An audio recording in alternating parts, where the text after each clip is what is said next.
وعباد الرحمن الذين يمشون على الأرض هونا.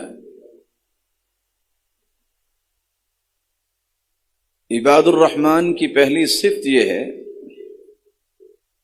کہ وہ زمین پر اکڑ کے نہیں چلتے بلکہ تواضع کے ساتھ، عاجزی کے ساتھ چلتے. نہ انہیں اپنے منصب کا کوئی گمنڈ اور غرور ہوتا ہے، نہ مال پہ گمنڈ اور غرور ہوتا ہے، نہ جسم کی طاقت پہ کوئی گمنڈ اور غرور ہوتا ہے، نہ کسی علمیت پہ اسے کوئی گمنڈ اور غرور ہوتا ہے. وہ ساری نعمتیں مل جانے کے باوجود بھی زمین پر عاجزی سے چلتے، تواضع کے ساتھ چلتے. فضیل بن عیاض رحمہ اللہ،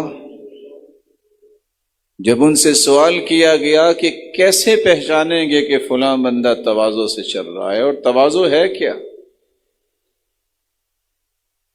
تو انہوں نے جواب دیا تھا یخضع للحق وینقاد له. جہاں بھی حق بات آ جائے اس کے سامنے اپنے آپ کو جھکا دے، اسے مان لے، اسے تسلیم کر لے. وَيَقْبَلُهُ مِمَّنْ قَالَهُ وَلَوْ سَمِعَهُ مِنْ صَبِيٍّ. کوئی بچہ بھی اس کے سامنے قرآن پیش کر دے، اللہ کے رسول کا فرمان پیش کر دے، تو اسے قبول کرنے میں کوئی عار محسوس نہ کرے. یہی لوگ عاجزی والے ہیں، یہی لوگ تواضع والے ہیں.